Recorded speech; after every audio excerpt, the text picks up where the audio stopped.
It's cold here, colder than anything I've ever felt before. They say Alaska is the last frontier, but what they don't tell you is that there's something far darker out there. I'm lucky to be here today, but I've seen things I can't forget. I never thought I'd be the one telling this story, but here I am. If you're listening, I just need you to understand that this is real. Everything I'm about to tell you, it happened, and it almost cost me my life. I was out there, in the middle of nowhere, with nothing but the endless expanse of snow surrounding me. This wasn't your typical tourist trap. I wasn't on some guided fishing trip or hiking through some serene national park. No, I was with a group of experienced hunters, men who'd spent their entire lives in the harshest of conditions. Their names were Eric, Tom, and Scott, and they were the real deal. If anyone could survive the Alaskan wilderness, it was these guys. But we made a mistake. We shouldn't have gone out there. It was just supposed to be a quick hunting trip. Nothing too crazy. We'd been tracking an elusive moose for days, deep in the forests outside Anchorage. But on that third night, something felt off. We were camped in a clearing, the moon hanging like a pale ghost in the sky, and all of a sudden, I felt it. A pressure, like the air had thickened, like something unseen was watching us. I tried to ignore it at first. It wasn't like me to get paranoid, but there was a strange stillness in the air. The snow was too quiet. No rustling of wind, no chirping of birds, just the eerie silence. The others hadn't noticed yet, too focused on the fire and their stories about past hunts. But then it happened. A sound, faint at first, then growing louder. A slow, deliberate crunching of snow, like something big was moving through the woods. "Did you hear that?" I asked, my voice coming out harsher than I intended. Scott paused, his hand halfway to his beer, and his eyes darted toward the edge of the trees. Eric and Tom stopped talking too, the atmosphere shifting from casual to tense in an instant. "It's probably just a bear or a moose," Eric said, shrugging it off. But it wasn't. The sound was too methodical, too deliberate. It wasn't an animal, at least not one we were familiar with. Then we saw it. A figure, tall, thin, almost skeletal, standing at the edge of the clearing. Its silhouette was impossible to miss against the stark white of the snow, but what struck me the most was the way it moved. It was jerky, unnatural, like it was being pulled by strings, its limbs too long for its body. And the face, I'll never forget the face.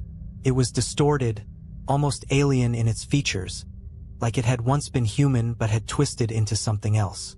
I don't know how long we stared at it. Felt like an eternity. But then, as suddenly as it appeared, it disappeared back into the forest, vanishing without a sound. Tom was the first to speak. "What the hell was that?" We didn't know. It was Eric who suggested we pack up and leave. But as we gathered our things, a deep, bone-chilling howl echoed through the trees, making the hairs on the back of my neck stand on end. This wasn't the howl of a wolf or a coyote. This was something worse. Something that echoed through your chest, shaking you to your core. I've never been the type to panic, but in that moment, I felt the terror grip me. It wasn't just the howl that terrified me. It was the way everything had gone still again, as if the world itself had gone silent, waiting. That night, as we huddled together in the tents, I could hear the crunch of snow outside again. This time, it wasn't just one thing. It was multiple shapes circling us, drawing closer. I swear I heard whispers on the wind. The voices were incomprehensible, just distorted sounds that crawled into your mind and made your thoughts run wild. Tom wanted to go out to confront whatever was out there, but I knew better. I could feel the presence. This wasn't something we could fight. It was hunting us. The next morning, we tried to leave, but our tracks had vanished. All those hours of trudging through the snow, marking our path, only to find it wiped away like we had never passed through. The forest had swallowed us whole. We weren't just lost, we were trapped. I don't know how long we were out there, but I remember the panic setting in. We hadn't seen any more figures, but that didn't matter. The feeling that something was watching, waiting, never left. Every crack of a twig, every rustle in the bushes, made our hearts skip a beat. We made it out barely. By the time we stumbled back to civilization, I was covered in frostbite, half dead from hunger and exhaustion. I never spoke to Tom or Scott again. Eric didn't make it back. They found his body a week later, in the exact spot where we'd last seen that thing. But it wasn't just his body that was found. His eyes, they were wide open, frozen in terror. But the worst part? There were no tracks leading to him. It was as if whatever had killed him had just appeared out of thin air. I don't know what we encountered out there, but I know one thing for sure. It was waiting for us. And it's still out there, somewhere in the Alaskan wilderness, waiting for the next group of fools to wander into its domain. If you ever go to Alaska, remember this story. Stay on the path. Never stray from the group. Because once you hear that howl, you may not make it out alive. The last thing I remember is the sound of the wind carrying something with it. Whispers, maybe, or something else. But I'll never forget it. I survived, but not without a price. Now, every time I close my eyes, I hear that howl again. I thought I could leave it behind. I really did. For months after we made it back to Anchorage, I tried to convince myself that what happened in those woods was just some bizarre, shared hallucination. Maybe it was the isolation, the exhaustion, or the sheer terror that made our minds play tricks on us. But as the months wore on, I began to realize something. I hadn't truly escaped. Started small. A nightmare here, a lingering sensation there, like I was being followed. But it wasn't until I received a call that I knew something wasn't right. It was late, maybe 2 or 3 in the morning. I was staying in a small cabin outside of Fairbanks, trying to rebuild my life after everything had happened. My phone rang, the shrill tone cutting through the quiet night like a knife. I almost didn't answer, but something in my gut told me I should. "Hello," I answered, my voice rough with sleep. "Ben?" The voice on the other end was crackling, almost distorted, but I could tell who it was right away. It was Scott. "Scott? What's going on?" I asked, sitting up straight in bed. His voice sounded panicked, frantic in a way I hadn't heard in him before. "You're still in Alaska, right? Still near the woods?" he asked, his words tumbling out in a rush. "Yeah, I'm not far from Fairbanks. Why? What's wrong?"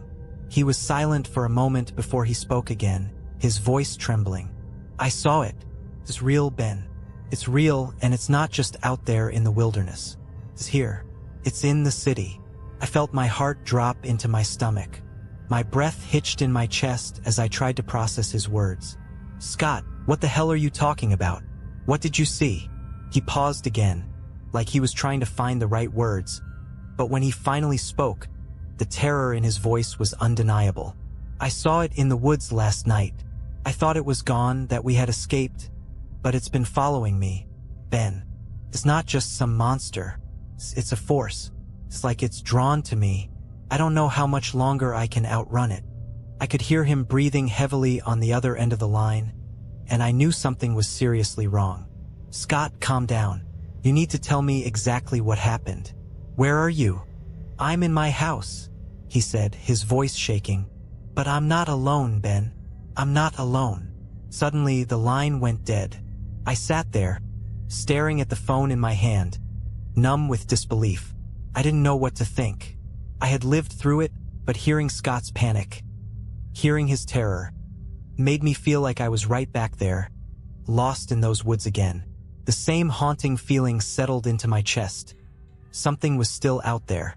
I grabbed my coat and rushed out of the cabin.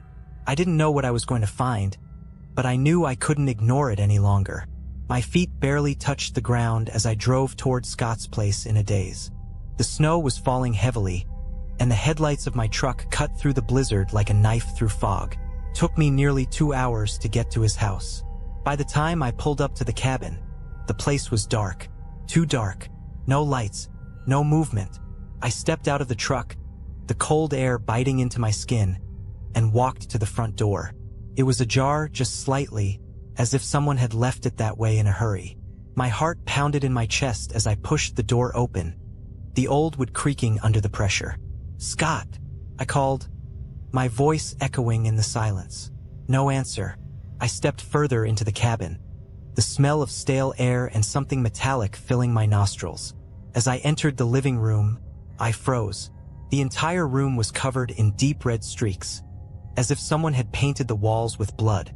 But it wasn't the blood that caught my attention. It was the figure standing in the corner of the room.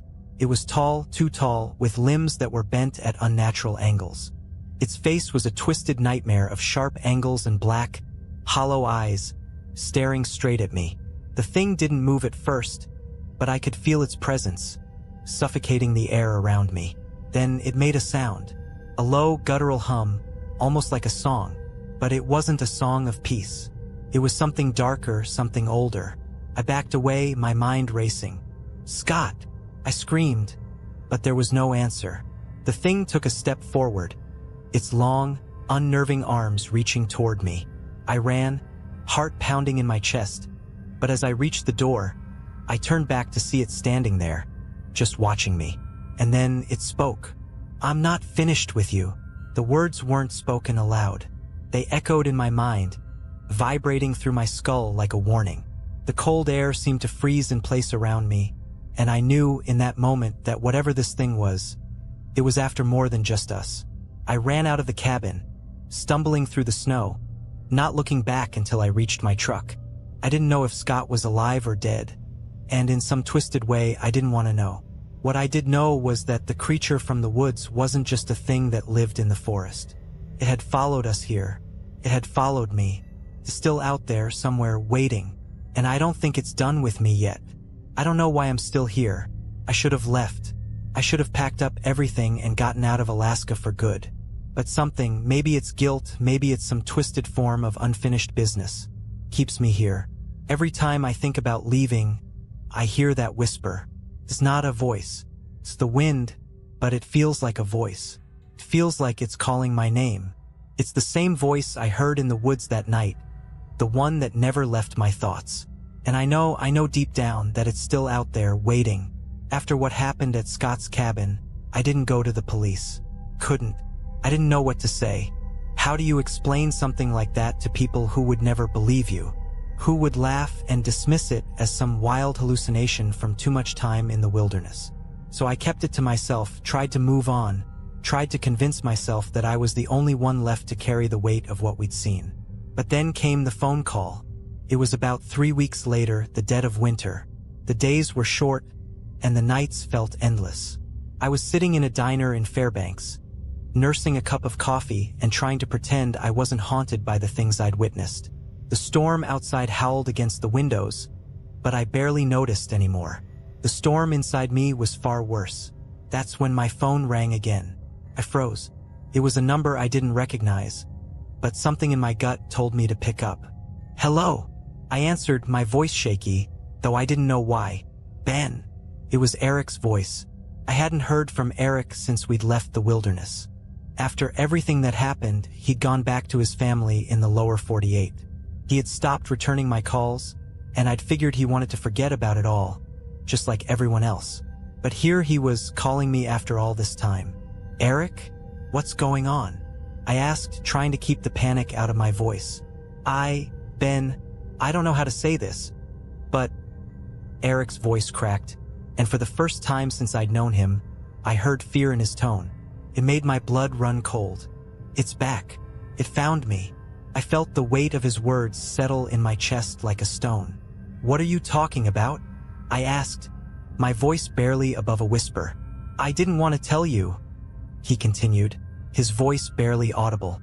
"But it's been following me too. I thought I could outrun it, but it's everywhere now. It's in my house, it's in my dreams. I don't know how much longer I can keep this up. I can feel it getting closer. I think... God, Ben, I think it wants to take me next." I could barely breathe. The same thing, the same horrifying thing that had stalked us in the Alaskan woods, was now tormenting Eric. It was no longer confined to the wilderness. It was everywhere, and it was getting closer. "I'm coming to you," I said without thinking. I didn't know how, but I knew I couldn't let him face this alone. "No," Eric gasped, his voice strained. "Don't come here. You don't understand. You don't know what it's like when it gets close. You won't survive it, Ben. I just wanted to warn you. You can't escape it. It's not just in the woods. It's in everything now. It's in your mind. It knows who you are. His words made my skin crawl, but there was something in them that broke through my panic. A deep, almost desperate plea. What do you mean? I asked, my heart pounding in my chest. I don't know how to explain it, he said, his voice shaking with fear. But once it's latched onto you, it doesn't let go. You can run, you can hide, but it's always there, watching, waiting for you to slip up. I was shaking, my hands trembling as I held the phone to my ear. Eric, where are you? I need to see you. We need to figure this out together. I'm at my cabin, he said, his voice barely audible now. But Ben, please don't come. Don't. And then the line went dead. I don't know how long I sat there, staring at the phone in my hand, my mind racing. It wasn't like Eric to panic. He was one of the toughest men I'd ever met. But hearing the fear in his voice, the way he begged me not to come, it told me everything I needed to know. Whatever this thing was, it was getting worse. And it wasn't just haunting us anymore. It was feeding on our fear, and it was closing in. I didn't hesitate.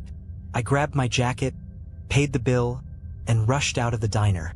The storm outside was worse than it had been all night, but I couldn't wait.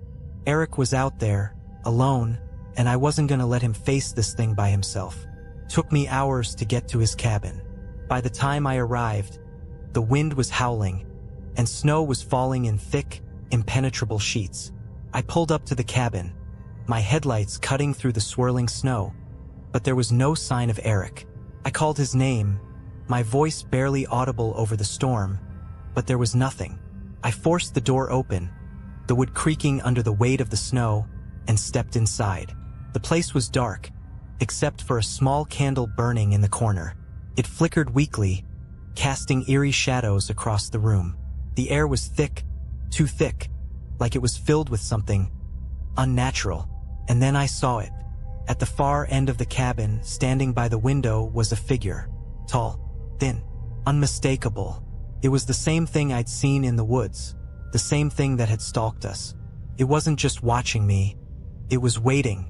But what made my blood freeze was the sight of Eric, crumpled on the floor beneath it, his eyes wide open in terror, frozen in a way I couldn't explain. The thing turned its head slowly, its face twisted in a grotesque mockery of a smile. And then it spoke. "You should have stayed away, Ben." Before I could react, the door slammed shut behind me, and I felt the cold, suffocating weight of it surround me.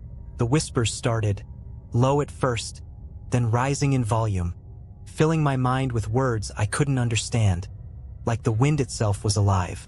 And then I knew. It wasn't just hunting us anymore. It was consuming us, and it was going to take us all.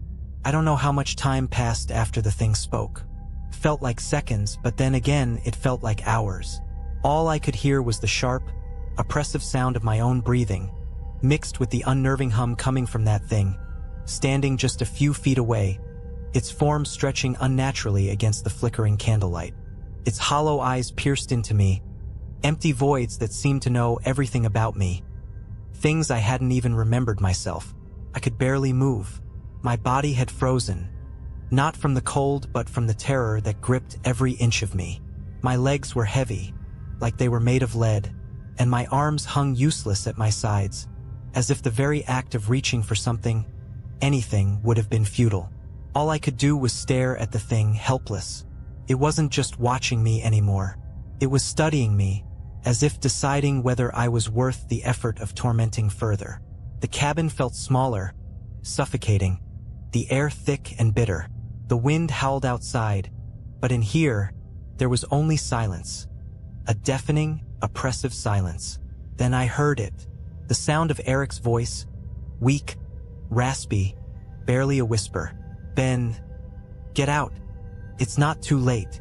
I turned my head, finally finding the strength to look at him, lying on the floor.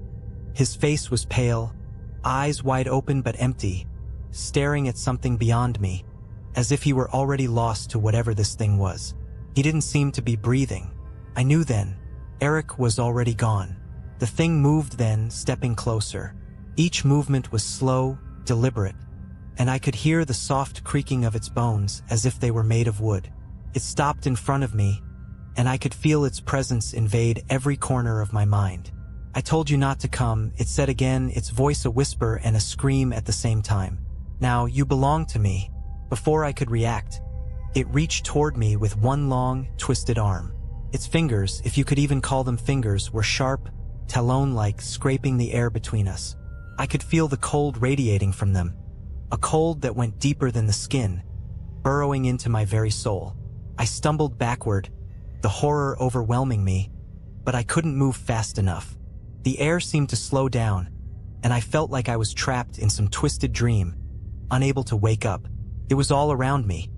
Its presence, its words, its touch. I felt its fingers brush my cheek, and in that moment, I was sure it would drag me into the same frozen nightmare that had taken Eric. But then something changed. I don't know how or why, but the pain, the suffocating weight of the thing's touch, faded. I don't know if it was my will to survive or something else entirely, but I managed to break free. I bolted toward the door, every step heavier than the last, the darkness closing in around me, whispering in my ears, urging me to stay, to give in. But I couldn't stop. I had to get out. I had to survive.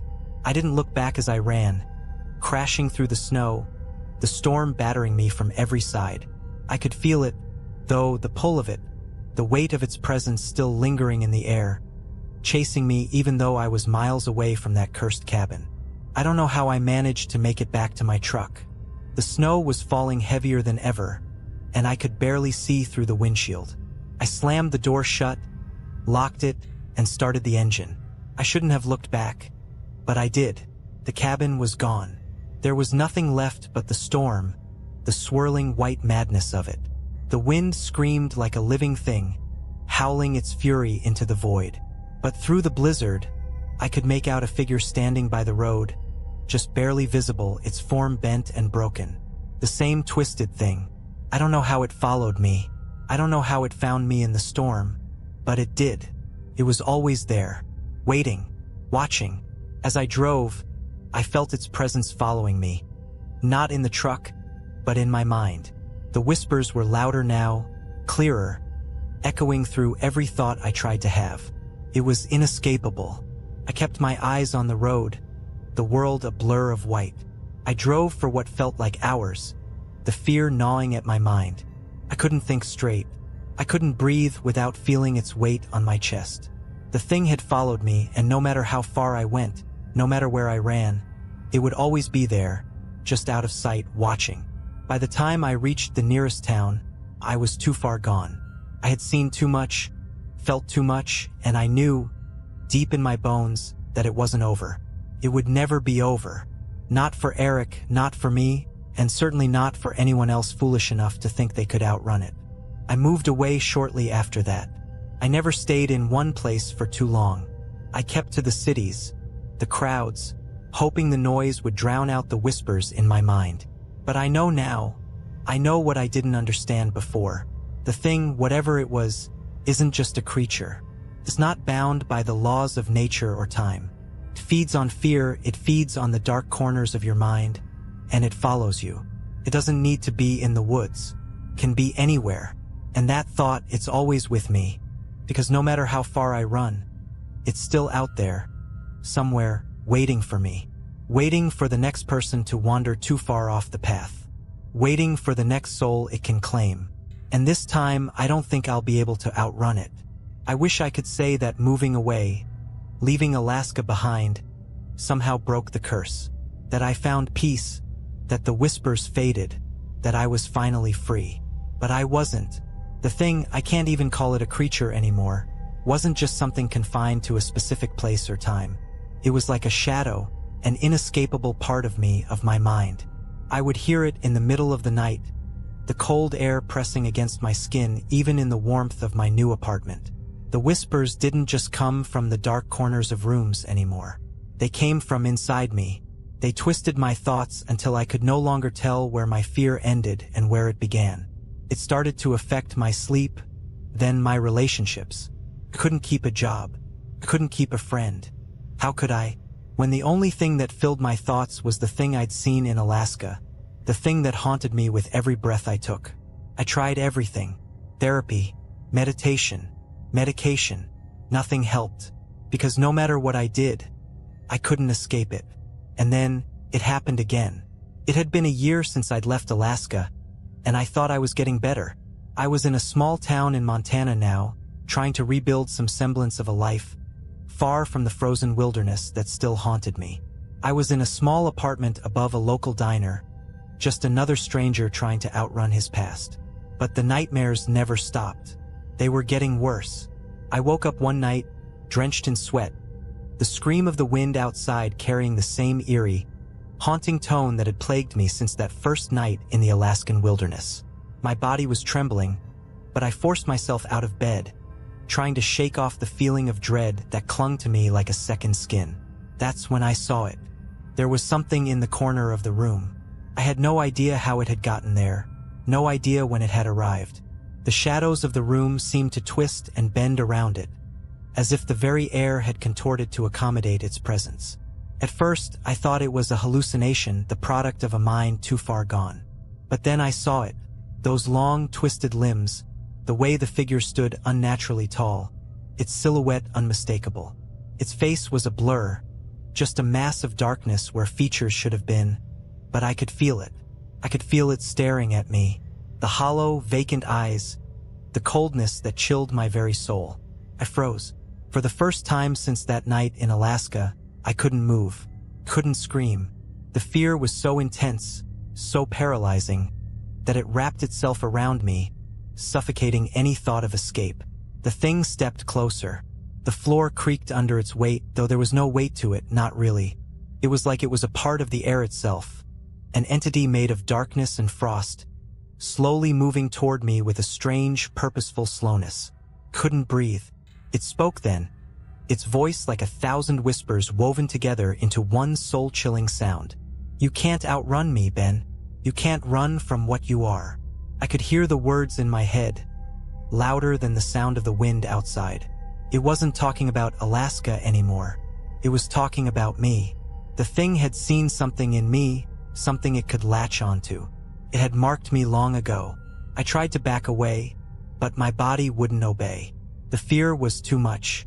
My heart was pounding in my chest like it was about to explode, but nothing happened. I couldn't move, couldn't scream. And then it reached out its hand. No, its claw, long and cold, brushing against my skin. I felt a searing, biting cold where its fingers touched me. My whole body screamed for me to pull away, to fight, but I couldn't. The moment it made contact, I felt the memories flood back. The forest, the snow, the moonlit sky, the thing in the darkness watching us, waiting for us to make the wrong move. It wasn't just a monster, I realized. It was something older, something that existed long before the trees and the snow, before the stars and the sun. It was a presence, a force that consumed not just your body, but your mind. It fed off your fear, and it fed off the very idea of escape. But as its cold fingers gripped tighter, I did the only thing I could think to do. I fought. I didn't think about it. I didn't plan it. But I gathered every ounce of strength I had, and I pulled away. Not physically, I couldn't do that, but mentally. I fought it with every thought, every memory of what I had survived, what I had already gone through. I remembered the woods. I remembered the howling wind. I remembered Scott, Eric, the terror. And with everything I had, I reached into the darkness. I don't know how it happened. Maybe I just willed it. Maybe it was a desperate cry for survival, a last-ditch attempt to tear myself away from the abyss. But as I reached into the thing, I felt the coldness begin to recede, slowly, just for a moment. The thing in front of me flickered, like a shadow at the edge of your vision, unsure of its form, of its purpose. The moment lasted only a second, but that second was all I needed. I slammed my eyes shut and forced myself to breathe. I kept thinking of the one thing that kept me alive in Alaska: survival. When I opened my eyes again, it was gone. But I know better now. It didn't leave. It was never gone. It was just waiting, watching. The whispers never stopped. They're in my head now, swirling like the winds of Alaska. The thing is still there, in the shadows of my mind, lurking, waiting for me to slip. And one day I know it will be back. And next time I don't think I'll escape. I don't think anyone will. It's been months since that night. Months since I forced myself to believe I had driven the thing away. But I know now that it was never really gone. I thought the worst was over, but I was wrong. It's never over. The whispers have grown louder, more persistent, pushing their way into my thoughts. The thing, whatever it is, has found a way to stay inside me, like a parasite that feeds on my fear, my exhaustion, my broken mind.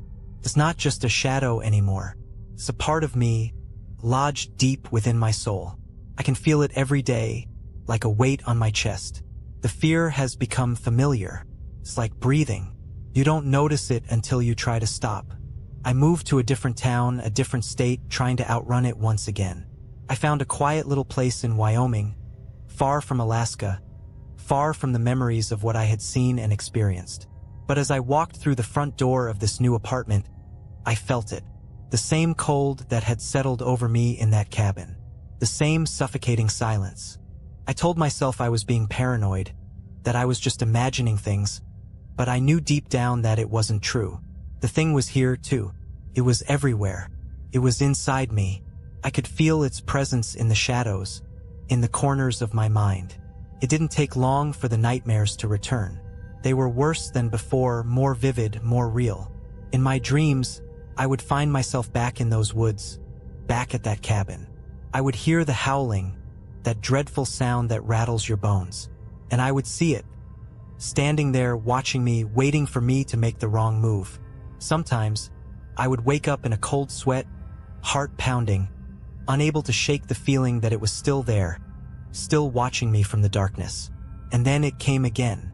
I was sitting in my apartment, trying to read a book to distract myself from the constant weight in my chest. The storm outside had been howling all night, the wind battering the windows, but I didn't pay it much attention. I'd learned to block out the weather long ago. The real storm was inside me. I heard a knock at the door. It was soft, but it cut through the stillness of the room like a blade. I froze. I didn't want to open the door. Couldn't. I knew what was out there. I knew what was waiting for me, but I couldn't resist. My hand moved of its own accord, trembling as I reached for the doorknob. When I opened it, there was no one there. But something was wrong. The air was cold, colder than it should have been, like a chill was coming from nowhere, like the wind itself had slipped inside my apartment. The silence was oppressive, like the world had suddenly gone still. I stepped outside, into the hallway, and there, at the end of the hallway, standing just beyond the flickering light, was a figure. A tall, gaunt figure, its outline barely visible in the dim light. It was so still that I almost couldn't tell if it was real. The darkness around it seemed to bend, as if the very air itself was afraid to touch it. I knew what it was before I could even see its face. It was the thing. It was here. I took a step back, my breath catching in my throat. My body wanted to run, to escape, but my legs were frozen. I couldn't move. The thing raised its arm, its fingers twisting in the air like they were reaching for something. It didn't need to speak for me to hear it. Its words filled my mind, cold and clear. "You've been running for so long, Ben. You can't hide from me anymore." It was the same voice, the same whispers, but there was something different about it this time. The presence wasn't just around me. It was inside me, too. It was in my thoughts, my very soul, clawing its way out. And then it took a step toward me. Slow, deliberate. The air seemed to warp around it, like the temperature was dropping with each movement. I could feel its coldness, the crushing weight of its presence, pushing me back into the apartment. I tried to scream. I tried to fight, but my body wouldn't obey. It was like I was drowning in the fear it had planted inside me.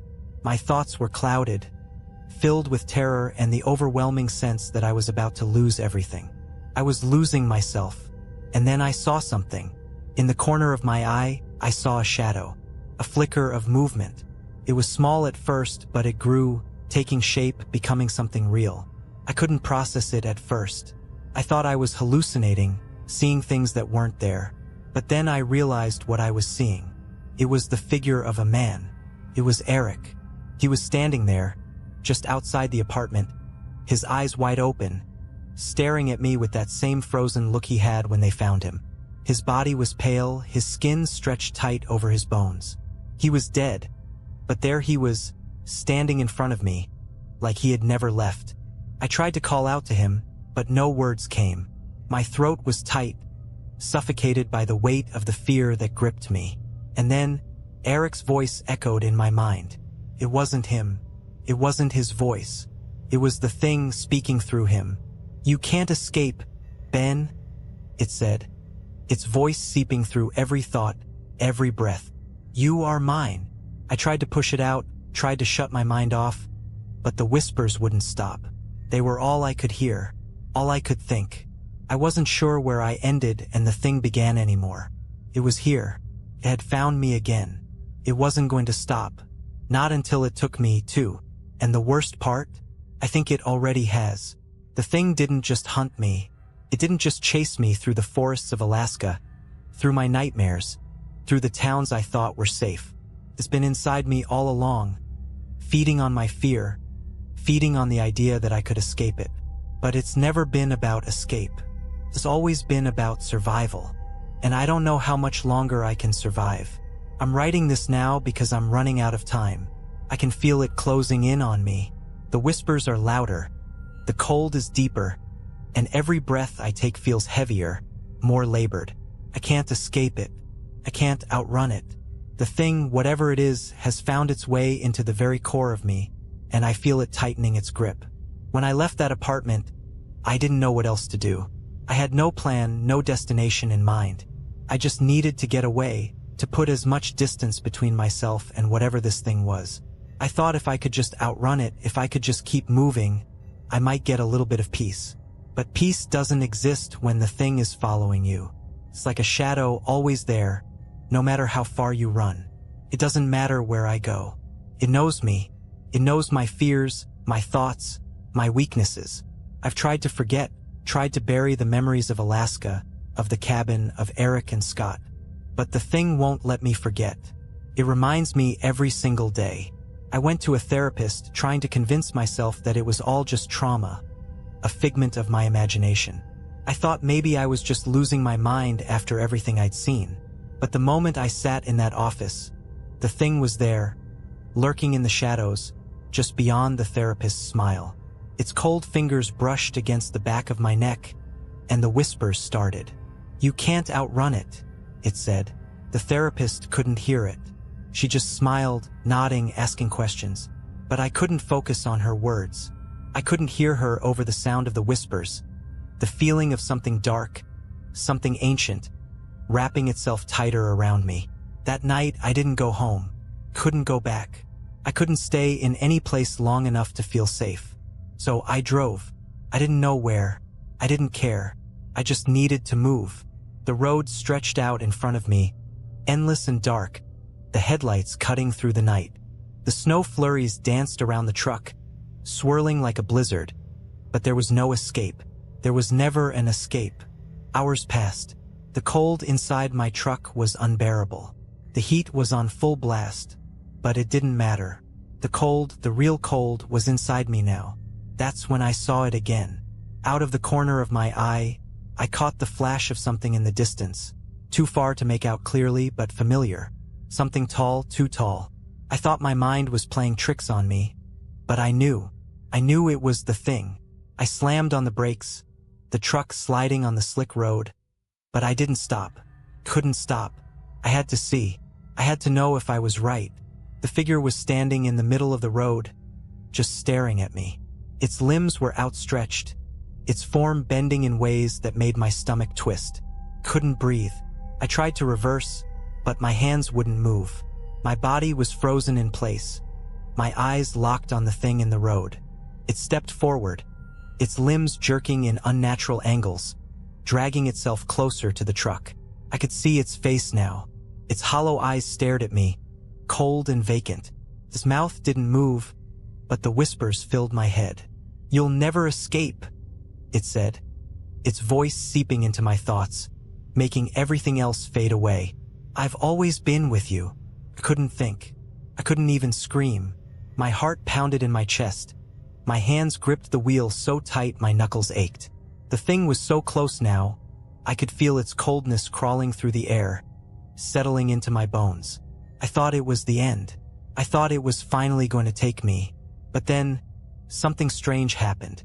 I wasn't sure if it was a dream or a delusion, but for a moment, I saw a flash of light, a bright, blinding light, and the thing in the road faltered, its form flickering like a broken image on a screen. It froze, just for an instant, like it wasn't sure how to respond. And then it was gone. I don't know how. I don't know why. I didn't waste a second. I floored the gas pedal and drove. I didn't stop. I didn't look back. I haven't stopped since. I'm not sure where I am anymore. I don't know where I'm going, but I can feel it. The thing is still here, still with me, lurking in my mind, waiting for me to slip. It's still out there, somewhere in the shadows. I'm not sure how much longer I can keep running. The exhaustion is starting to catch up to me. The whispers are getting louder, more insistent, and I can't escape them. But the worst part? I don't think I want to anymore. The thing isn't just a force of fear. It's a part of me now. It's inside me. It's inside my soul. It feeds on my terror, on my thoughts, on my every move. I don't think it will ever leave, and I don't think I can survive without it. I'm writing this, hoping that somehow, someone will read this, that someone will know what happened. But I fear it's too late. I fear the thing has already taken me. And if you're reading this, know one thing.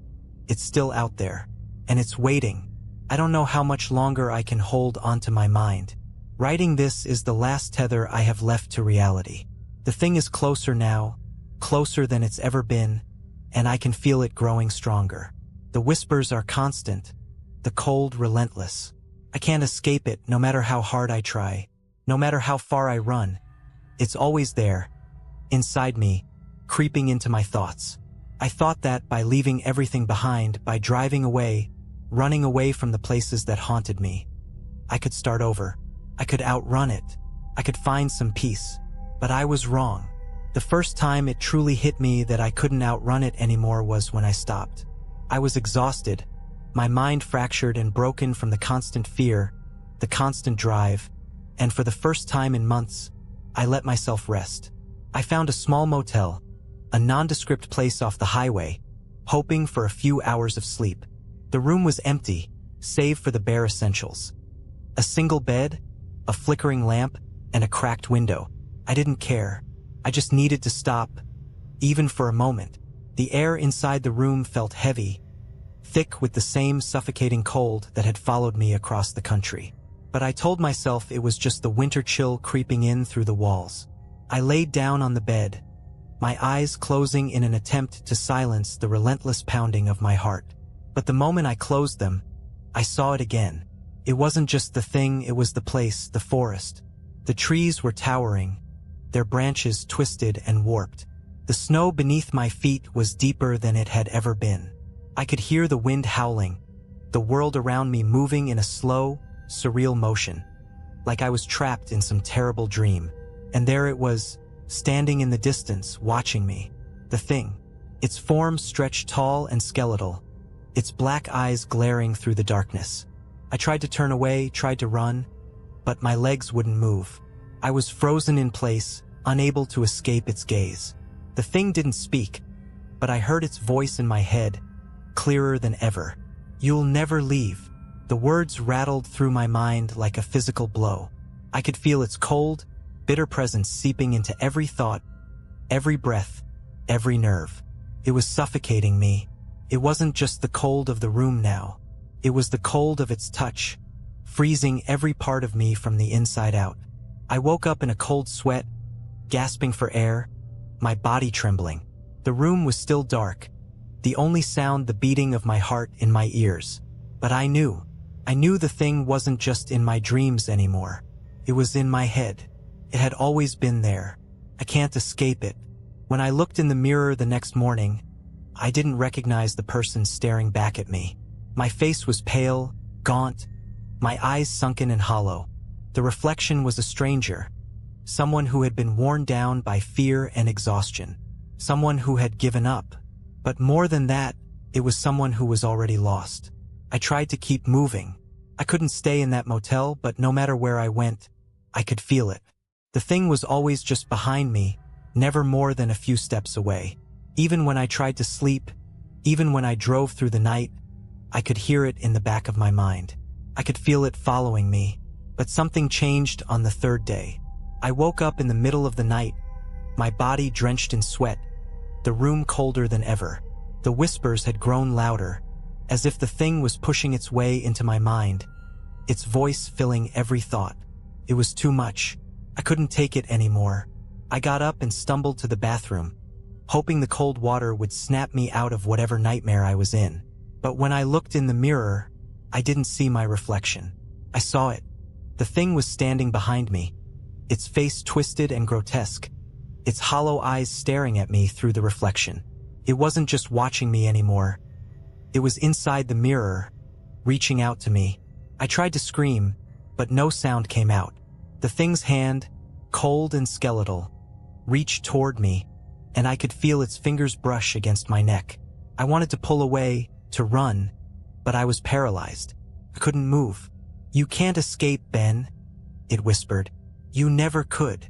I don't know how long I stood there, frozen in place, feeling its cold touch seeping into my skin, into my bones. But I know I can't fight it anymore. The thing is inside me now, more than just a shadow following me.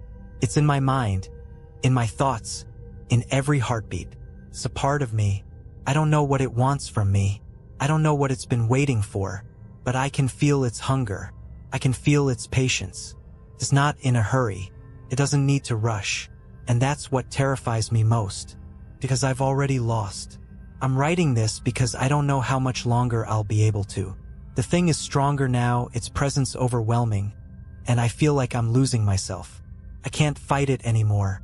The fear, the darkness, it's all consuming. If you're reading this, please know that I'm not insane. I'm not just some delusional man running from his past. There is something out there. There is something in the darkness, and it will follow you just like it followed me. It doesn't matter where you go. It doesn't matter how far you run. It will always find you. Found me, and now it's going to take me. And once it does, there's no coming back. I'm writing this because I can't let it win.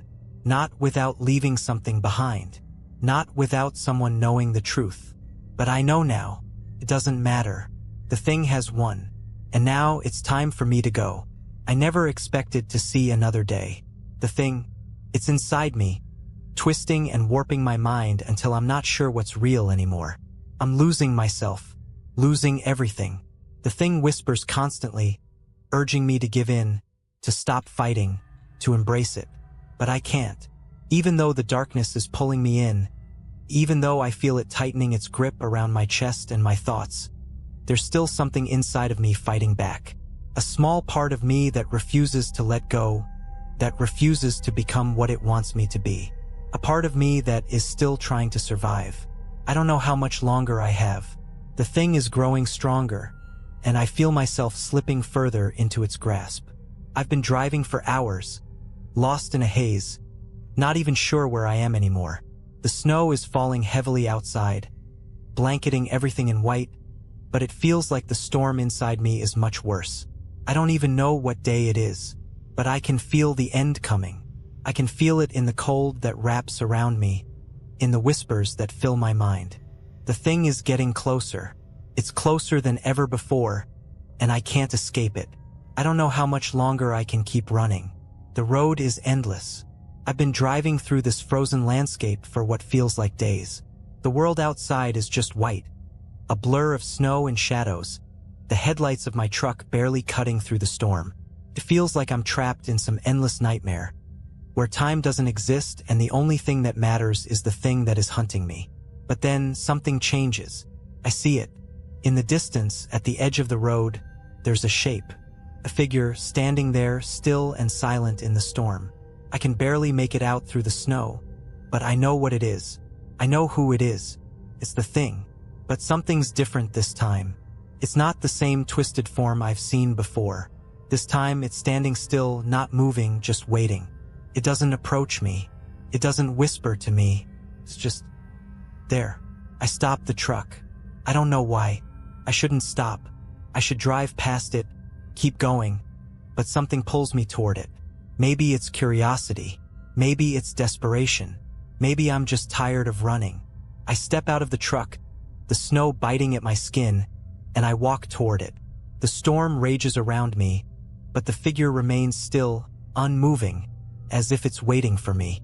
The whispers are deafening now, echoing in my head, urging me to turn back, to leave. But I can't. I reach the thing, and as I stand there, face to face with it, I realize something. It's not what I thought it was. It's me. Not physically, not exactly, but it's a part of me. A part of my soul, a piece of my fear. It's not an outside force, a thing that hunts. It's the reflection of my darkest self, a shadow that I've been running from, a part of me that I can never escape. You've been running from me, it says, its voice no longer a whisper but a deep, cold truth. But I'm you, Ben. I've always been you. I stand there in the snow, staring at it, at myself, and in that moment, everything clicks into place. The thing isn't some monstrous entity from the woods. It's the manifestation of all the fear, all the darkness that I've carried with me. It's the part of me that I've tried to bury, to outrun. It's the part of me that thrives on fear, on the belief that I can't survive. It's the part of me that never stopped hunting. I don't know how long I stand there, lost in this realization. But when I look around, I see the snow has stopped falling. The storm is gone. The world is still. And for the first time in a long time, I feel calm. The thing isn't out there. It's never been out there. It's been inside me all along. And now that I understand that, now that I see it for what it truly is, the battle is over. There's no more running, no more escaping. I can't fight it anymore because I've realized the truth. The thing I've been running from is me. As I stand in the silence of the snow, the world around me still and frozen, I accept it. The thing, my fear, my darkness, is a part of me. It always has been. And no matter how far I run, no matter where I go, it will always be there, inside me. I'm not sure if I'm free now or if I've just come to terms with my fate, but I know this, the thing never really hunted me. It didn't need to. I was the one hunting myself all along. And now, as I walk back to my truck, I feel a strange peace settling over me. The fear is still there, but it no longer controls me, because I've finally stopped running. And for the first time, I think I've come to understand something terrifying. I was never meant to escape. I was meant to survive. And that survival is with me forever. I don't know how long I've been out here. Time has become a blur, like the snow that surrounds me, like the whispers in my head that refuse to quiet. I no longer know what day it is or even where I am. I've stopped caring. There's no point anymore. The thing, it's still with me, but it's different now. It's not just a shadow or a force outside of me. It's part of me, a piece of my soul, a dark reflection of everything I've ever feared, everything I've ever wanted to escape. And I've come to understand that there is no running from it. There never was.